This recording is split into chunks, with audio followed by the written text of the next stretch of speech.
இதுதான் எட்டப்பராஜா காம்பவுண்ட். நம்ம திருநெல்வேலி மாவட்டத்தில் இருக்குது. உங்களுக்கு பிடிச்சிருந்தா லைக் பண்ணுங்க, ஷேர் பண்ணுங்க, கமெண்ட். உங்கள் பிகே முத்து. இதுதான் மெயின் வாசல்.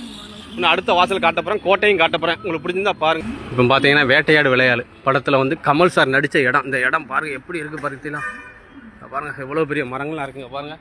வேட்டையாடு விளையாடு நடித்த இடம் கடைசி சீன் இதில் தான் வருந்தா பாருங்கள். இந்த இடம் எங்கே இருக்குன்னு உங்களுக்கு தெரியும், கமெண்ட்ல சொல்லுங்க. அடுத்து இந்த பூ பார்த்தீங்கன்னா இந்த மரத்தில் இருக்குது. இந்த பூ வந்து ஒரு விசேஷமான பூ. இந்த பாருங்கள் எப்படி இருக்கு பற்றியில். அந்த பூ கமெண்ட்ல தெரிஞ்சால் சொல்லுங்கள். என்ன ஃப்ரெண்ட் என்ன பூன்னு சொல்லுங்கள். இது பார்த்தீங்கன்னா இதுதான் எட்டப்பராஜாவோட கோட்டை. இந்த பற்றியில் உள்ளே இருக்குது. அடுத்த நெக்ஸ்ட் வீடியோவில் கோட்டைக்கு உள்ளே போய் போடுவோம். இந்த பாருங்கள் கோட்டையை பார்த்தீங்கன்னா பாருங்கள் நம்ம திருநெல்வேலி மாவட்டத்தில் தான் இருக்குது. பிடிச்சிருந்தால் லைக் பண்ணுங்கள், ஷேர் பண்ணுங்கள், கமெண்ட். அடுத்து மெயின் கேட்டுக்கு போவோன்னே. இப்போ நம்ம மெயின் கேட்டுக்கு போக போகிறோம். இது கோட்டை எட்டப்பராஜாவுக்கு. இதுவும் ஒரு வழி, அவசர வழி. இந்த பாருங்க எட்டப்பராஜா காம்பவுண்டு. இங்கே வந்தால் வீரபாண்டிய கட்டபொம்மன் அவர்கள் இங்கே வந்தால் தான் தங்குவாங்க. எட்டப்பராஜா அவர்களோட வாழ்க்கை வரலாறு தெரிஞ்சால் கமெண்ட்ல சொல்லுங்கள். நானும் கஷ்டப்பட்டு தான் வீடியோ போடுறேன். இன்ஸ்டாகிராம் நண்பர்களே நீங்கள் கண்டிப்பாக இதை வந்து ஃபார்வர்ட் பண்ணுங்கள், ஷேர் பண்ணுங்க. உங்களுக்கு லைக் பண்ணுங்கள், ஷேர் பண்ணுங்கள். உங்கள் பிகே முத்து. இதுதான் நம்ம திருநெல்வேலி மாவட்டத்தில் இருக்குது. எல்லாரும் வாங்க பாருங்கள். எட்டப்பராஜா அரண்மனையை பாருங்கள். உள்ள பெரிய அரண்மனை இருக்குது. அடுத்தடுத்த அரண்மனையை பார்ப்போம்.